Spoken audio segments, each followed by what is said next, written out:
এপাশ দিয়ে কালী নদী চলে যাচ্ছে, এদিকটা হচ্ছে ইন্ডিয়া, ওদিকটা হচ্ছে নদীর ওই ধারটা হচ্ছে নেপাল। আমি এখানে ইয়ের থেকে বাংলো থেকে ছবিটা তুলছি। এই দেখো ওপাশটা নেপাল, আর এই পাশ দিয়ে মাঝখান দিয়ে কালী নদী বয়ে যাচ্ছে। আমি বাংলোর জানলা থেকে ভিডিওটা করছি।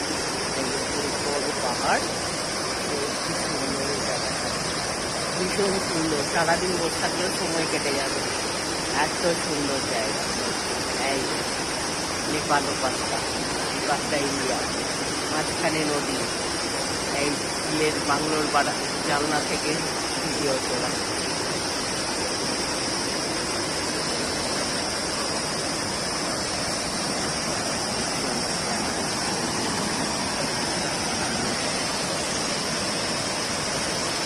আমাদের এই বাংলোর জানলা থেকে এই দৃশ্যটা দেখা যাচ্ছে।